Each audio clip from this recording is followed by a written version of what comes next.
the first snow that winter fell without sound, swallowing the gravel road that wound up to the Sisters of Saint Hope. It was the kind of snow that buried tracks within minutes, as though it meant to erase the very memory of movement. The photographer, a young man from Portland with a brass-bound camera and the polite confidence of someone used to being welcomed, arrived at the orphanage with his breath clouding before him. He had been told by a merchant in town that the place was an architectural gem, and that the children there, 40 or 50 of them by rumor, would make for a fine Christmas tableau. He imagined rows of smiling faces in neat collars, the pale stone of the chapel behind them. Instead, he found the gates shut, the iron frozen in its hinges, and 3 black-clad nuns standing still in the falling snow, their hands folded and their eyes fixed on him in a way that felt less like greeting and more like appraisal. When he explained his purpose, they listened without interruption, their heads tilting slightly as though to catch every word. Then one stepped forward, smiled in a way that touched only her lips, and told him photographs were not permitted. Not now, not ever. Her voice was calm but final. He tried again, offering coin, offering to send them prints for free, even mentioning how photographs could bring donations. But the more he spoke, the more their smiles seemed to set into something colder. The tallest nun, whose skin was so pale it seemed almost translucent, told him they preferred their children to remain as they were, unfixed, unmeasured, unremembered by such devices. Before he could press further, the gates closed with a muted clang that echoed in the frozen air longer than it should have. The photographer stood there, snow gathering on his coat, aware of a pressure in his chest he could not name. From behind the second-floor windows, he thought he saw a small figure watching, but it was gone when he blinked.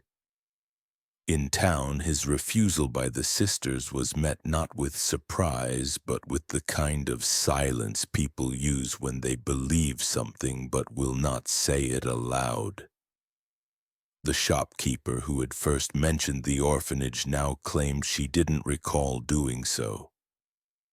A stable hand muttered about the children never getting older, how the same pale faces were seen year after year behind those high windows.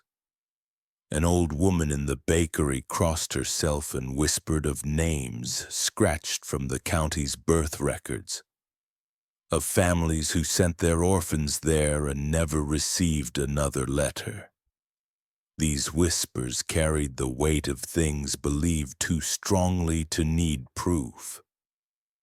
That night, in the inn's dim dining room, the photographer found himself thinking about the way the nuns' eyes had moved over him.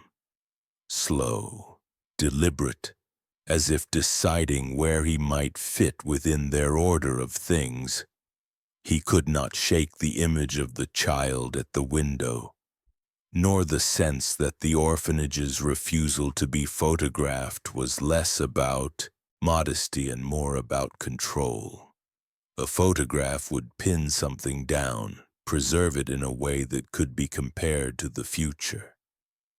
Perhaps the sisters feared such comparisons.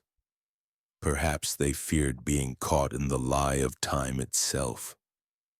In the weeks that followed, small stories drifted to him like embers from a dying fire. A boy who had been seen in the yard one winter was gone the next, with no mention in church or town. A girl sent there from Astoria was rumored to have vanished into the walls. Each disappearance was explained away as adoption, illness, or the Lord's will. But no one had ever met these adoptive families, and no grave markers were found for the dead. There was mention of storms that came suddenly and without warning, always on nights when the bells from the chapel rang in an unfamiliar sequence. The photographer stayed longer than intended, walking the road past the orphanage on different days at different hours, never seeing more than a glimpse of movement inside. Once, just before dusk, he thought he heard singing, thin voices, uneven, like children reciting words they didn't understand. Beneath the melody there was a dull rhythm, as though something heavy was striking wood at intervals. The sound stopped abruptly when he stepped closer to the gate. He began keeping notes, sketching what he could see. The number of windows lit at night, the patterns of the bells, the rare trips a cart made into town driven by a novice with her eyes always lowered. He thought of leaving, but something had hooked into his mind, an unspoken challenge in the way they had dismissed him. It was not vanity.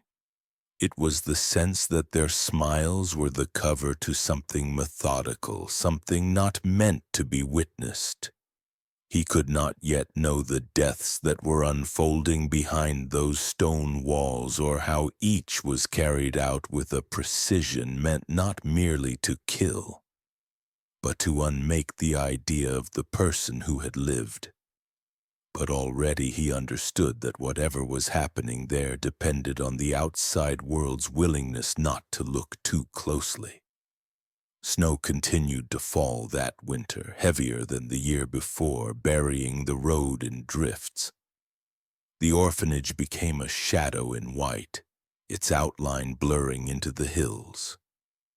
The photographer's notes grew longer, his questions sharper, though each day without an answer seemed to pull him deeper into something unseen. Somewhere behind those walls, the sisters moved in their endless routines, tending to their charges with the same quiet certainty, ensuring that no image of their work would ever escape into the light.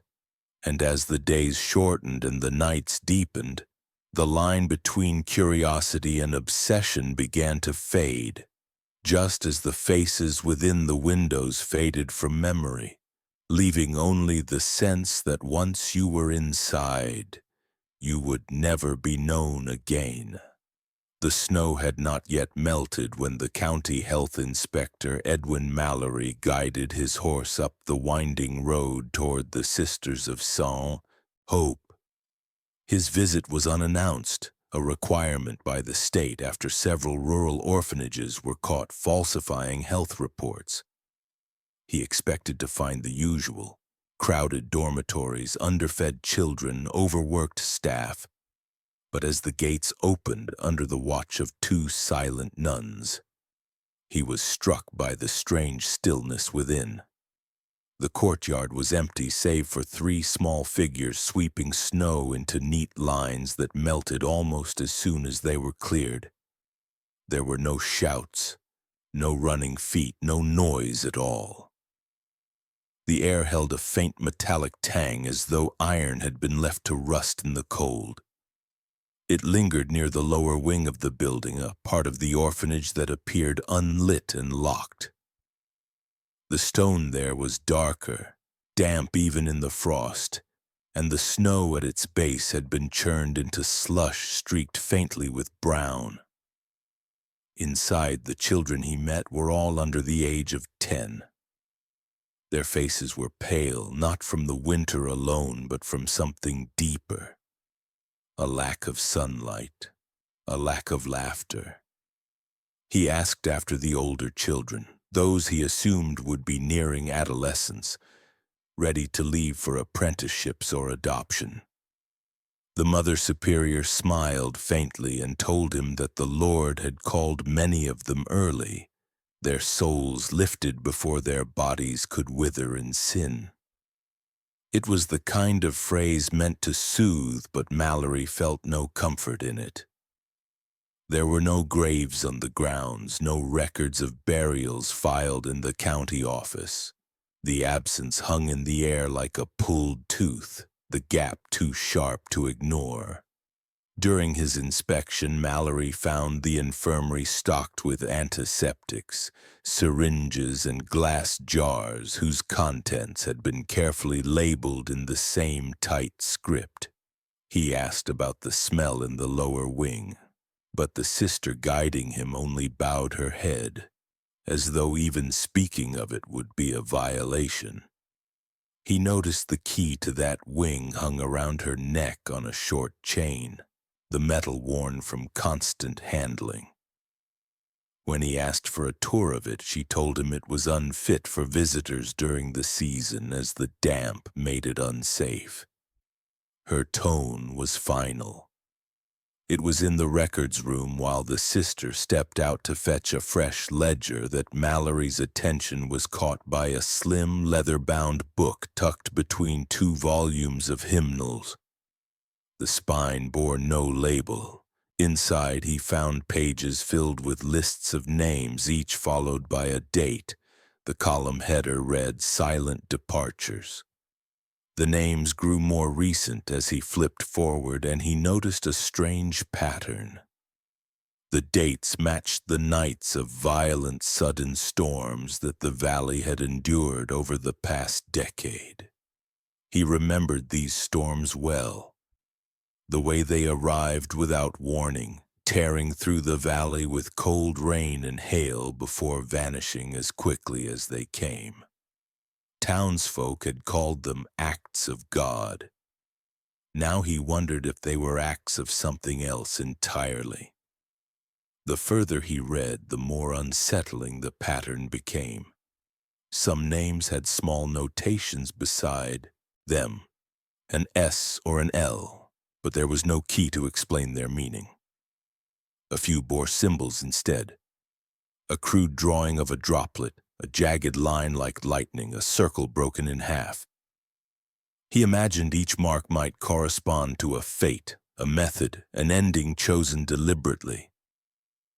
The thought stirred an unease he could not yet name, the kind of unease that comes when one begins to suspect the world is not governed by chance but by someone's design.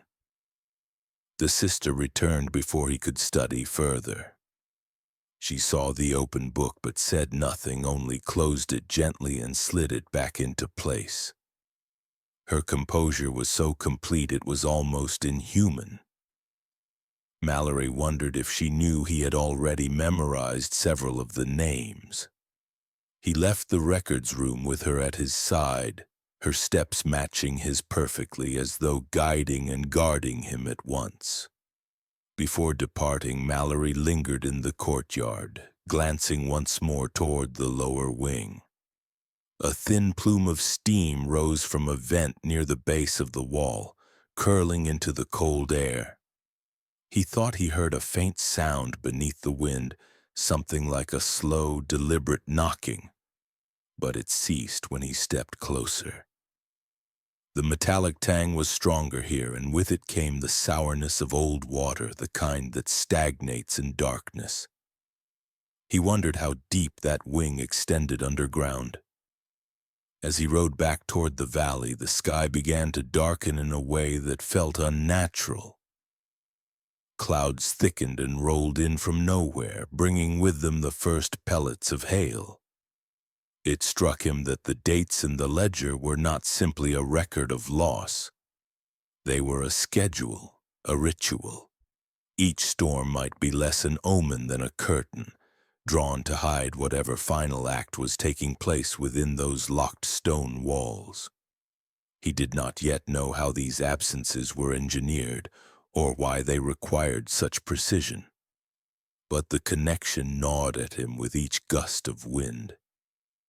The valley below was already being swallowed by the storm, its sound drowning out all else, as if the orphanage itself had called it down to keep its secrets intact. The locked wing of the orphanage was not merely a place forbidden to visitors, it was a place where the air itself seemed to recoil. Beneath the frost-blackened stones beyond the bolted iron door lay the chamber the sisters called the glass lung room. It was a space few outside the order had ever seen, but those who had never spoke of it again. The walls were lined with towering iron and glass cylinders, each fitted with a narrow door and a web of pipes that ran overhead like veins. Inside, the light was always dim, filtered through dust and the faint shimmer of condensation. The air carried a strange sweetness at first breath, like the scent of polished brass. But the longer one stood there, the more it felt as though the oxygen itself was being pulled away, leaving only the taste of metal on the tongue. The children chosen for this room were never selected publicly. Their removal from the Chabatsano dormitories came in the small hours of night, under the pretext of a fever or a need for isolation. They were led barefoot through the cold corridors, their hands clasped in the warm grip of a sister whose touch felt almost motherly. By the time they reached the chamber, they were too dazed to understand the machine before them. Each cylinder's door swung open on well-oiled hinges, revealing a padded interior and a seat that forced the child to sit upright. The door closed with a soft click, sealing them in as if in a coffin made of glass. From that moment, the methodical cruelty began. The pipes above would hum faintly, releasing just enough air to keep the heart working and the brain struggling. The sisters stood before the glass, veiled faces reflected in its curve, and watched as each breath fogged against the surface. Every exhale left a bead of moisture, sliding slowly downward to join others in a narrow channel at the base. This condensation was not ignored, it was collected. Tiny brass spouts fed into glass vials, each drop counted and recorded in the ledger as though it were a measure of sin being drawn out of the body. The deaths here were not quick. Hours could pass before the child's head would slump forward, before their breath slowed to a desperate flutter. Some would claw at the glass until their nails split, leaving streaks that would later be polished away. Others simply stared outward, eyes wide and unblinking, as though trying to memorize the faces of their captors. The sisters' records were exacting. Time of entry, number of breaths before collapse, total drops of condensation gathered. They treated the process as sacred, convinced that suffering purified the spirit, and that the vapor of a dying child's breath could be offered to God like incense. Each death was followed by a period of silence, broken only by the careful opening of the cylinder door. The sisters would lift the limp body as if it were a sleeping infant, laying it on a stretcher lined with white cloth. The corpse would be taken to a preparation room where every trace of what had happened would be scrubbed away. The vials of condensation were stored in a locked cabinet arranged in perfect rows. To the sisters, each represented a soul now free of earthly corruption. To any other mind, they were simply the bottled remnants of children suffocated in slow, deliberate torment. For the mastermind behind the practice, the Mother Superior, this was not murder but a necessary cleansing. She believed the children's breath carried the weight of inherited sin, that to allow them to grow without this ritual was to unleash corruption into the world. She had perfected the process over years, adjusting airflow, timing, and posture to prolong the moment when life and death balanced. She taught the other sisters to remain calm during the final moments, to ignore the pleas and the eyes searching for mercy. For to react with emotion would suggest doubt in the righteousness of their work. The psychological toll on the surviving children was profound. They never saw the glass lung room, but they heard of it in whispers, felt its presence in the sudden absences of their peers. At night they lay awake, listening for the soft tread of the sisters' shoes in the hallway, fearing the moment a hand would touch their shoulder in the dark. The younger ones did not understand what the room was, only that those who went there never returned. The older ones knew enough to pray they would never be chosen, though their prayers were not for survival but for a quick end should the day come. In the Mother Superior's mind, each death was part of a larger design. The storm-swept nights when the glass lung room was busiest became sacred dates, aligning with the symbols in her private ledgers. She believed the collected breath could be used to intercede in events beyond the orphanage walls, to influence weather, illness, even fate. Her faith in the ritual was unshakable, and she moved through her days with a serene composure that masked the depth of her obsession. When the chamber stood empty, the air inside it still seemed heavier than elsewhere in the orphanage, as if it remembered the struggle of those who had died within. The glass bore faint patterns of condensation that no cleaning could erase, shapes that looked to some like faces, to others like desperate hands reaching out. The sisters never spoke of these marks, though they polished the glass until it gleamed ready for the next child. And in the silence after each ritual, the Mother Superior would stand before the rows of vials, her fingers brushing over them as though reading a scripture only she could understand, her mind already turning to the next name on the list. The rule of silence was not presented as punishment. It was introduced to the children in gentle tones, as though it were an honor to be trusted with so sacred a vow. 40 days without a spoken word, 40 nights without the comfort of a whisper. The sisters framed it as a path toward purity, claiming the tongue was the root of all corruption, and that to restrain it was to cleanse the soul. The younger children accepted it in confusion, nodding at the instruction, though not yet understanding its weight. The older ones, those who had seen the aftermath, simply lowered their eyes and prayed they would not falter. The orphanage became a place where even the sound of breathing seemed too loud. Each day the silence pressed harder. Meals were taken in perfect stillness. Utensils moved in careful rhythm to avoid the scrape of metal against ceramic. The dormitories at night were tomb-like, the creak of a bed frame enough to draw a sharp glance from the nearest nun. A child's laugh, once natural, now existed only in memory. They learned to communicate in glances and slight gestures, a hidden language born out of necessity. But the longer the vow continued, the more it frayed the edges of their minds. Children woke in the dark, desperate to speak, their lips forming words they dared not let out. Some began mouthing prayers in the privacy of their blankets, moving their lips silently so as not to be heard.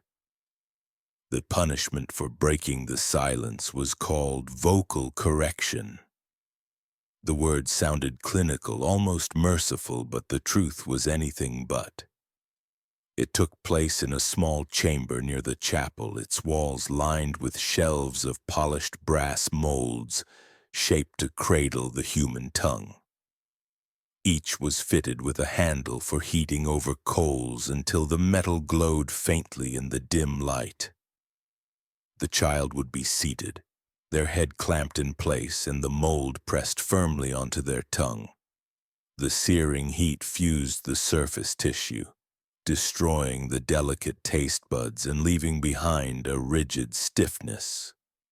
The pain was immediate and overwhelming, the smell of scorched flesh filling the air as the sisters recited passages from ancient monastic texts, twisting them into justification for the act. The first minutes after the mold was removed were often the worst. The child would gasp and choke, unable to close their mouth, drool mixing with blood as they tried to swallow against the pain. The sisters would hold them upright, murmuring about redemption and restraint, assuring them that the suffering was necessary to keep the devil from speaking through them again. For many, speech was gone forever. The wounds healed into a stiff, thickened scar, rendering their voices nothing more than muffled grunts. These children became living warnings, their silence no longer a choice but a permanent condition. The Mother Superior viewed these mute survivors as the purest of her flock. She would keep them near during inspections, displaying them like relics. Their eyes were dull, their movements obedient, and to her they were proof of her system's success. She took comfort in knowing they could never betray her with a word, never reveal what they had seen or endured. The brass molds themselves were polished after each use, their surfaces gleaming as though they were instruments of beauty rather than cruelty. She saw them as tools of salvation, not of mutilation, and kept them in a locked case, opening it only with a prayer and a sense of reverence. For the other children, the fear of vocal correction became a constant shadow. It was not only the pain they dreaded, but the slow erasure of identity that followed. Those who could no longer speak seemed to drift away from themselves, their personalities dissolving into a silent, mechanical compliance. Friends stopped seeking them out, unable to bear the sight of their ruined mouths. The vow of silence once imposed began to feel less like a temporary rule and more like a sentence, one that could be made permanent at the smallest slip. Deaths did not always come directly from the punishment, but from what followed. A few children developed infections that spread through their blood, their fevers, climbing until they were carried away to the infirmary and never seen again. Others starved slowly, unable to eat more than broth, their bodies wasting under the sisters' watch. These deaths were recorded without detail, their causes disguised under words like consumption or weakness of the heart. But among the children, the truth was understood. The silence took more than voices. In the Mother Superior's mind, the system was not merely control, it was spiritual architecture. She believed every child was born carrying the echoes of sinful ancestors, and that the tongue was the channel through which that corruption would escape and infect the world. By closing it forever, she believed she was cutting the thread of sin before it could spread. Her devotion to this belief was absolute, and she could walk past the mute survivors with the calm satisfaction of a gardener pruning diseased branches. The vow's 40-day cycle was never broken. When it ended, the sisters would allow speech again, but the habit of silence lingered, the children's voices subdued and trembling. And soon after, the next cycle would begin. The system fed itself endlessly, each round claiming a few more voices, a few more lives, tightening the hold of the order until the children could barely remember what it felt like to speak without fear. For the Mother Superior, this was not cruelty. It was the perfect proof that she had made their tongues obedient to God, and their souls bound entirely to her will. Beneath the orphanage, far below the dormitories in the chapel, the cellar stretched into the earth like a hidden artery. Its walls were thick stone, its air cold even in summer, and its floor sloped toward a series of grates that connected to the valley's water channels. It was here, under the cover of night, that the sisters carried out one of their oldest rituals. The Mother Superior called it the cleansing, but to the children, though none dared speak of it, it was simply the flood. The chosen were woken without warning, led barefoot down the spiral stairs, their small hands clutching thin blankets that were taken from them at the final door. Inside, the room smelled faintly of mildew and wet wood, as though the air itself was holding its breath. Above their heads ran a lattice of wooden rafters, aged and splintered, the only high ground in the space. The sisters instructed the children to climb. They obeyed, though fear already tightened in their chests because those rafters were not for shelter. They were the final place one could cling before the water claimed them. Once the children were in place, the sisters turned the iron valves hidden along the far wall. At first the sound was gentle, the trickle of water through stone channels, but it grew quickly, echoing in the chamber like the approach of a storm. The water was mountain-fed, cold enough to burn the skin, and it rose with slow certainty, filling the space from the floor upward. At the same moment, the chapel's bells began to toll above, their measured rhythm masking the sound of the rising flood. No one in the valley would suspect that each toll was not a call to prayer, but the soundtrack to a calculated drowning. The children clung to the rafters as the water reached them, their feet and legs already numb from the cold. The sisters stood at the door, faces hidden in shadow, watching in stillness as fatigue began to work its way through trembling muscles. For the Mother Superior, this was the point of the ritual, not the drowning itself, but the drawn-out collapse of will, the slow surrender of body to exhaustion. She believed the cold stripped away the sins of the flesh, that as the limbs grew heavy and the grip weakened, the soul was being made clean for God. The deaths were not accidental. They were scheduled, the water's rise timed so that the weakest would fall first, their splashes lost beneath the sound of the bells. Some children fought longer than others, their knuckles white against the wet beams, breath coming in ragged gasps. A few managed to endure until the sisters shut the valves, leaving them shivering and barely conscious. These survivors were hauled out and wrapped in coarse wool, their bodies shocked into a half-living state the Mother Superior called the renewal. But most did not make it to that point. One by one their grips loosened, and they slipped into the black water, their small bodies vanishing into the cold embrace of the flood.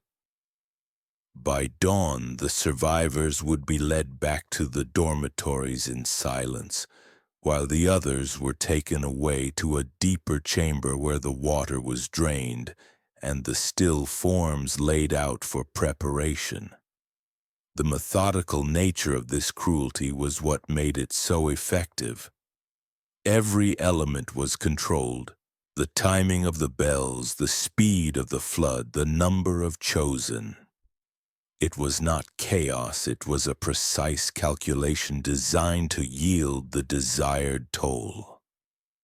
The Mother Superior's records were exacting, noting how long each child clung to the rafters, how quickly the body surrendered, and whether the eyes were open or closed at the moment the water took them.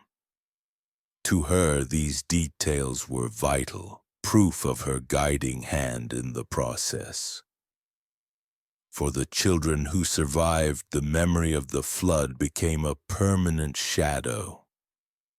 The cold never truly left their bones, and the sound of the chapel bells filled them with a terror they could not explain to outsiders. Sleep became dangerous, for it was in dreams that they felt the numbness creeping back into their limbs, the weight of water pulling them down. Some began to weaken even before they were chosen again, their spirits eroded by the knowledge that the next time they would not have the strength to hold on. The Mother Superior believed these deaths were a gift, one final act of mercy for the souls too stained to be purified by lesser means. She moved through the aftermath with a calm precision, overseeing the drying of the chamber, the polishing of the rafters, the careful closing of the valves. The cellar would be left empty for weeks, its floor dry and its air still, until the next date circled in her ledger. And when that night came, the bells would toll again, their measured chime covering the sound of children slipping one by one into the cold, dark water below. The penance table sat in a narrow chamber deep within the orphanage, far from the reach of sunlight. It was carved from a single slab of blackened oak, its surface polished smooth by years of use, yet marked by faint dark stains that had seeped deep into the grain. Its shape was modeled after a surgical operating slab, but its craftsmanship bore the delicate ornamentation of a religious altar.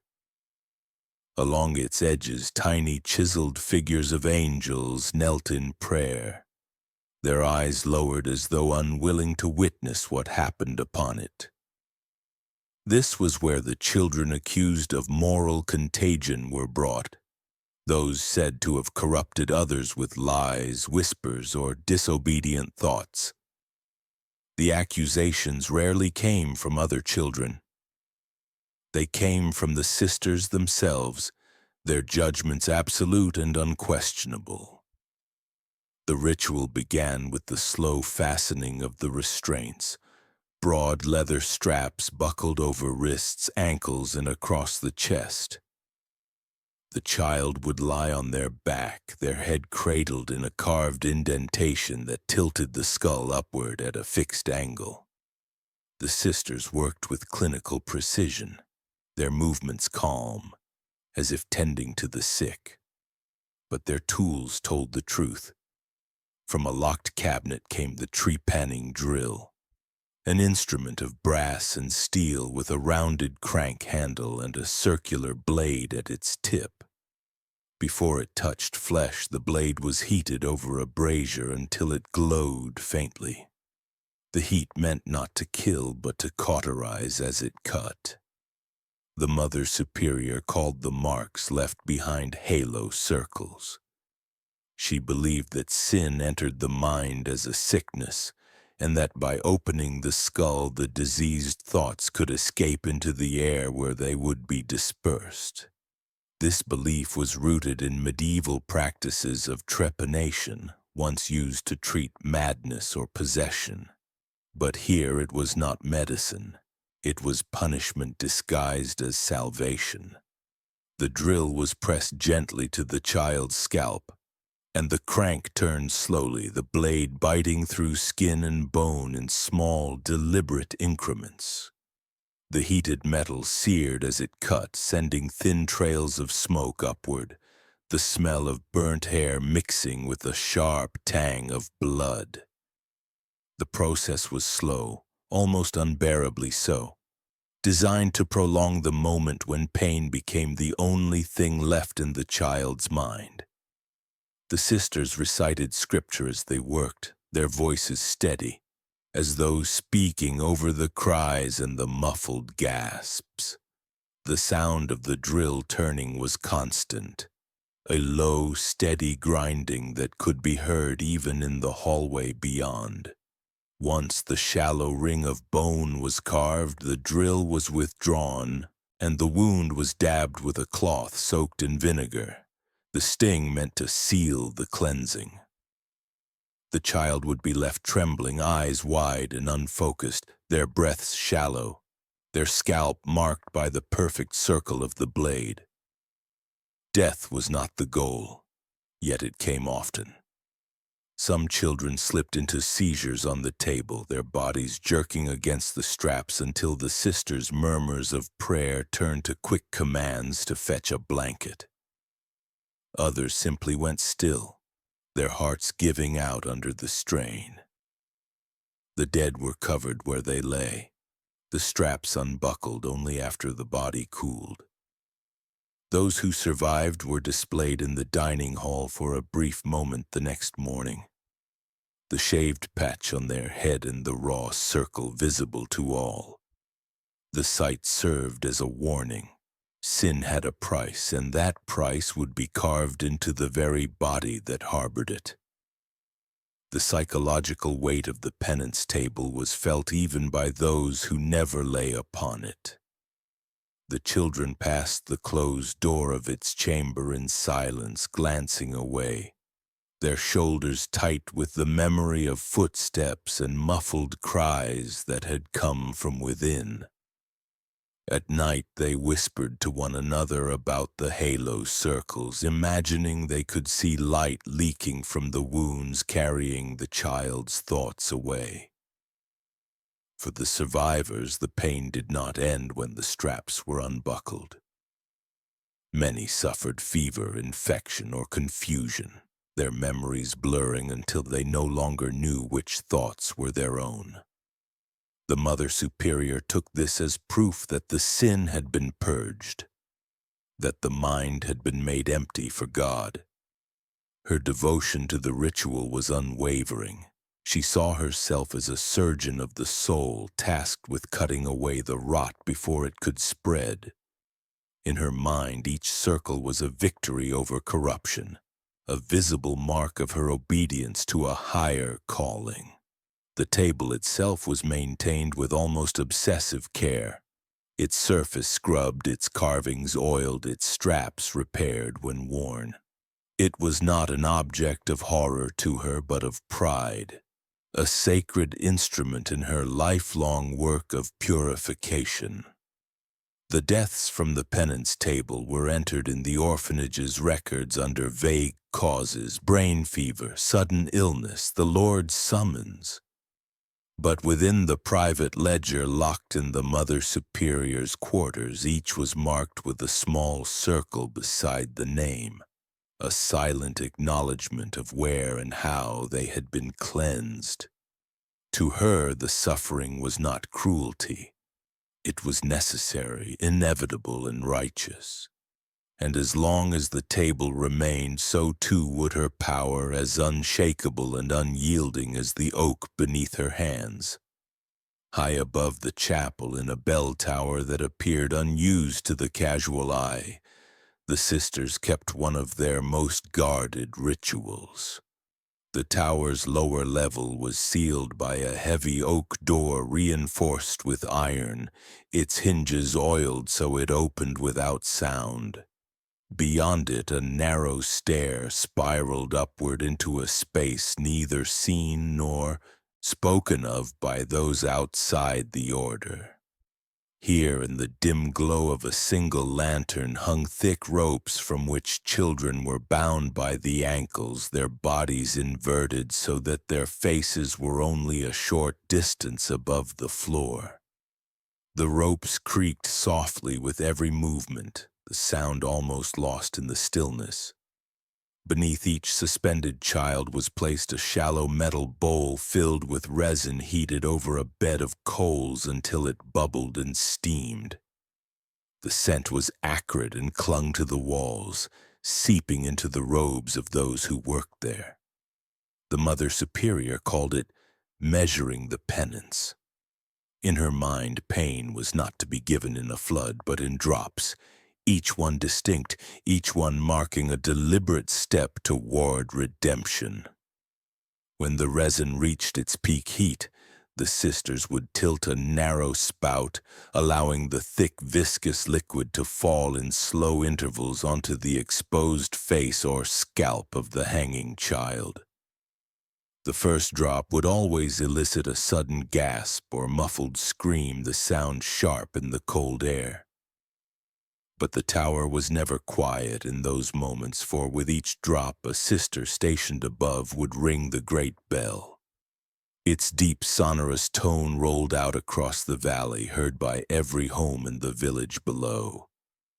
To them it was nothing more than the passing of time, a marker of the hour, a reminder to return to work or to prayer. They could never imagine that each toll marked a moment of human flesh searing beneath their sacred symbol. The process was painstaking. The resin did not pour. It dripped, each drop separated by long, unbearable pauses in which the child's fear swelled until the next impact. The resin clung to the skin, burning deeper before hardening into a shell that pulled at the flesh as it cooled. Some drips landed on the eyelids, sealing them shut until they were later pried apart. Others slid along the scalp, embedding into the hair, fusing strands together until they tore free with the hardened resin. The sisters never rushed the work. They moved around the victims like careful craftsmen, ensuring each drop struck with the same precision as the last.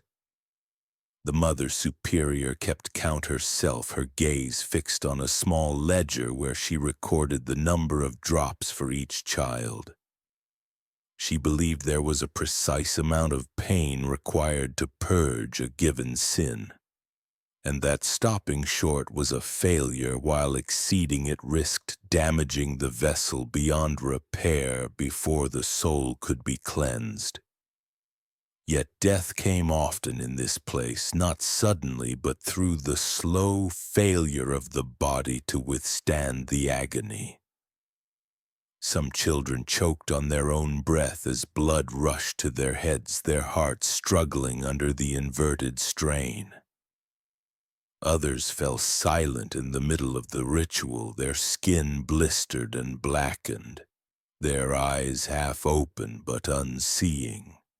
These bodies were lowered with care, the ropes untied, and a blanket draped over them before they were carried down the stairs.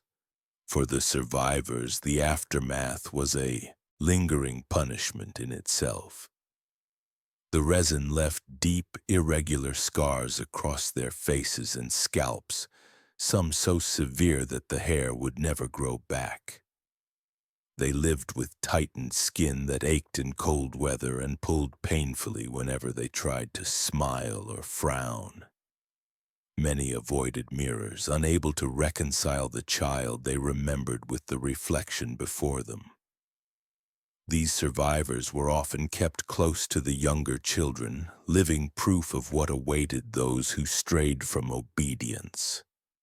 The sound of the bell became a source of deep unease within the orphanage. Even the children who had never been taken to the tower would grow rigid when it tolled in its slow, singular rhythm, knowing that each strike meant another drop, another scream hidden under the swell of sound. At night, some lay awake counting phantom bells in their minds, imagining the resin falling, the smell rising, the burn spreading across their skin. Fear wove itself into their thoughts until it became part of their identity, guiding every word and action. For the Mother Superior, the bell was the perfect mask. She often watched from the tower's upper platform as the sound drifted into the valley, pleased by the way the villagers moved about their lives in complete ignorance of what the tone marked. The bell did more than measure pain. It bound the violence into the fabric of daily life, turning torture into a background rhythm no one questioned. In her mind, this was proof that God's work could be carried out in plain sight as long as it wore the right face. And so the bell tolled on, marking the hours in the village below and in the hidden chamber above, marking the slow, measured destruction of those who had been chosen to atone. In the farthest corner of the orphanage grounds, past the frost-bitten gardens and the rusting fence that marked the edge of consecrated soil, lay a small burial plot. The graves were shallow, the markers unmarked, and the earth was often disturbed within days of being filled. This was not neglect. It was preparation. The sisters knew each grave intimately, for it was from here they harvested what they called the wellspring. In the dead of night, lanterns in hand, they dug into the fresh soil, prying open coffins before decay had fully taken hold. They worked in silence, their breaths visible in the cold air as they drew dark, thick fluids from the bodies into glass syringes. To the Mother Superior, these fluids were not filth. They were vessels of divine truth, holding whispers from the realm beyond life. She believed that by placing this essence into the living, she could provoke the soul into speaking what it had not yet learned to say. The chosen children were not told the purpose of the injections. They were summoned quietly, often under the pretense of receiving a tonic for winter illness, and led to a narrow infirmary where the windows were shuttered. The sisters prepared the syringes with the care of pharmacists, tapping the glass until no air remained, the dark liquid catching the lamplight like oil. The needle slid into thin arms with practiced ease, the contents pressing into the bloodstream with a cold that seemed to spread faster than any natural chill. The children often asked no questions. They had learned long ago that questions only made the sisters linger. The effects came quickly. Within an hour, the injected child's skin would flush an unnatural red, and sweat would bead on their forehead. The fever rose in waves, each higher than the last, until the body shook with violent chills. Some thrashed against the bedding, others curled into themselves, whispering words even they didn't understand. The sisters sat beside them, notebooks open, recording every sound, every phrase, convinced that the fever peeled away the walls between worlds. They leaned close when the delirium deepened, eager for the moment when the child's voice changed, when it took on a strange cadence or spoke in words they had never learned. These ramblings were not treated as the incoherence of sickness. They were catalogued as prophecy. If a child muttered about a shadow at the window, it was written as a vision. If they cried out the name of a long-dead villager, it was taken as a message from the departed. The sisters would write until the child's voice grew hoarse, until the fever reached the point where the body could no longer bear it. Death came in different forms. Sometimes a quiet slipping away in the early hours, sometimes a sudden convulsion that ended with a shudder and stillness. The Mother Superior would pause only long enough to close the eyes before instructing the next injection. For her, the loss of life was secondary to the purity of the message. She believed the fever stripped away earthly deception, that the child's suffering was the necessary price for truth. In her mind, there was no cruelty in it, only urgency, an unyielding drive to pierce the veil between the living and the dead. She kept the notebooks locked away in her quarters, each labeled with the child's name and the date of their speaking. Over the years, these volumes became a library of delirium, each page stained with the trembling scrawl of fevered nights. The psychological toll on the survivors was profound. Not every child died from the injection, but those who lived were left weakened, their minds clouded by fractured memories. Some could no longer tell the difference between their own thoughts and the visions they had spoken under the fever. They avoided sleep, fearing that dreams would draw them back into that heat, into that endless murmuring that seemed to come from somewhere outside themselves. A few clung to the belief that what they had said was real, that they had indeed glimpsed something no living soul should see. The Mother Superior encouraged this, seeing it as proof that her methods worked. The deaths from the fevers were methodical, never rushed, each spaced enough that the burial plot could accept another without drawing suspicion. The villagers who saw the fresh mounds assumed the winter had been cruel, as it often was. They did not know that the ground was turned not only to bury the dead but to harvest them for the living, to repeat the cycle that kept the sisters' faith in their work unbroken. To the outside world, the orphanage was a place of solemn care. Inside, it was a laboratory of suffering, each life reduced to a potential vessel for the messages the Mother Superior believed she alone was worthy to receive. And so the injections continued one after another, the fevers rising and falling like tides.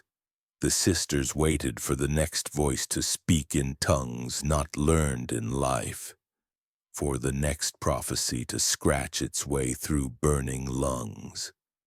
In that shuttered infirmary, the air was always thick with the smell of sweat and sickness, the sound of pens scratching in the half-light. The Mother Superior would watch from the doorway, her expression serene, as though overseeing a holy rite rather than a calculated march toward death. To her, the fever was not an affliction, it was a calling, and every child chosen to endure it was merely answering in the only language she believed the dead could understand. The novice had not meant to break. For months she had carried the weight of what she had seen. The swollen bodies dragged from the cellar, the muffled cries that rose with the sound of the bells. The ledger pages filled not with prayer, but with names crossed out in neat, decisive strokes. At first she had convinced herself that obedience was holiness, that the suffering was necessary and the Mother Superior's words were truth. But the faces stayed with her. They appeared when she washed her hands in the water's rippling surface. They whispered in the quiet hours before dawn. That night, with the moon hidden behind heavy cloud and the air still as stone, she left the orphanage grounds, walking quickly toward the magistrate's home in the village. The magistrate was a man of reputation, his piety praised from the pulpit, his donations to the orphanage spoken of with gratitude. When the novice began to speak, her voice shaking, he listened without interruption. She told him of the glass lung room, of the silence discipline of the rafters slick with ice and the table carved for penance. She told him about the boiling resin, the injections, the fevered children whose words were written as prophecy. She told him the number of dead, so many she had stopped counting because numbers no longer felt real. She expected horror, disbelief, maybe even anger. What she saw instead was a slow, deliberate smile, the kind that does not reach the eyes. He told her he had known. Not the details, perhaps, but enough. He had given to the sisters not only his money, but his protection. Their work, he said, was beyond the reach of ordinary law. If she felt burdened by the truth, he could relieve her of it.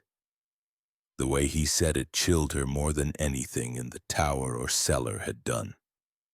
His voice held no threat, only certainty, as if the decision had already been made. She realized too late that she had not come to safety, but into another form of the same cage. That night the clouds thickened until even the memory of the moon was gone. The orphanage stood in complete darkness, yet at some unmarked hour a faint glow began to spread from its windows. It was not the warm flicker of firelight, nor the steady glow of lanterns. It was pale and unsteady like light reflected off deep water, rippling across the walls and ceiling. Those few in the village who were still awake noticed it but said nothing. The orphanage was a place people did not question, and whatever happened within it was assumed to be holy work. Inside, the novice was led down familiar halls, her bare feet whispering over cold stone. She was not bound, not threatened. The sisters moved around her with the same quiet grace they had shown at prayer, their faces hidden beneath their veils. She passed rooms she had once cleaned, doors she had once opened without fear. Now each seemed to hold its own silent witness. At the end of the hall, a door stood open, spilling the pale light into the corridor. She stepped inside, and the sound that met her was not chanting or weeping, but the low hum of something alive yet unseen. The Mother Superior was waiting, her hands folded, her eyes calm. She spoke softly, telling the novice that disobedience was not always punished in anger. Sometimes it was answered with transformation. The light in the room seemed to pulse with her words, though there were no candles, no lamps. The novice's shadow wavered on the wall behind her, stretched thin and strange. The sisters closed in, their steps soundless, and for a moment the novice thought she heard the toll of the bell, slow and deliberate, though the tower was far above. By morning the glow was gone. The clouds had broken just enough to let a pale sun touch the frost on the orphanage roof. The novices gathered for morning prayer, their ranks unchanged to any casual eye, yet one was missing. Her bed was stripped, her possessions cleared. No one spoke her name. The magistrate attended service that Sunday with the same serene composure as always, nodding politely to the Mother Superior as she passed. No notice of departure was entered into the orphanage's public ledger. But in the locked book on the Mother Superior's desk, a single line was written in her careful hand. There was no name, only a date and a symbol, a faint ring drawn in ink, open at the top, as if waiting for something to spill out. The earth gave up its secrets slowly. Decades had passed since the Sisters of Saint Hope had closed their gates, the building left to weather into ruin before being torn down. Time had buried what memory had not already erased, until the land was chosen for the construction of a memorial chapel. The workers began with shovels and survey lines, expecting little more than old stone foundations. But within days, one of the men's spades struck wood. The fragment was small, rotted at the edges, but clearly part of a coffin. More digging revealed another, then another, until the soil was littered with narrow boxes, each no longer than a child's arm. They were lifted out carefully at first, then with growing unease as the pattern became clear. None contained a whole body. Inside they found small, singular remains, a jawbone with the baby teeth still intact, a single hand curled tight, a foot still bound in a decayed leather shoe. The discovery halted construction, but only long enough for the right people to be informed. No headlines followed. The local officials, some of whom still bore family names tied to the old benefactors, issued quiet orders to keep the site contained. The remains were catalogued without ceremony, their numbers climbing into the hundreds. The coffins were arranged in rows in a temporary shed, each tagged only with a number, each smaller than the one before. They were not placed together to form the bodies they had once belonged to. There was no search for missing parts. The explanation, when it came, was clinical and bloodless, relics of a time when medical teaching and preservation were poorly understood, or when poverty demanded burials be made piecemeal. It was easier to let the past remain a fog of different customs than to speak the truth of methodical dismemberment, of ritual division meant to erase a whole person into fragments. Those who had lived near the orphanage in its final years said little. They remembered the bells, the sudden absences, the pale glow of the windows on moonless nights. But they also remembered the power the sisters held, and the way that power had survived long after the last child's name was crossed from their ledger. The law did change, but quietly. New regulations for orphanage inspections were written into state code, inspections made mandatory and unannounced, records reviewed by outside officials. Yet the changes came without the name of St. Hope ever appearing in the public explanation. The new memorial chapel was still built, its walls rising directly over the disturbed soil, the coffins reburied beneath it without individual markers. Visitors to the chapel were told it honored the lost children of the valley, though no one explained why so many of those children had been lost in pieces. For the few who had survived the orphanage, the news brought no peace. They were old now, their bodies bent and worn, but the memories remained vivid. The touch of cold metal, the smell of boiling resin, the weight of silence. They had learned long ago that truth did not always survive its telling. Some avoided the site entirely, unwilling to stand on the ground where they knew friends had been buried in parts. Others came and stood in the chapel's shadow, saying nothing, their faces unreadable to those who passed.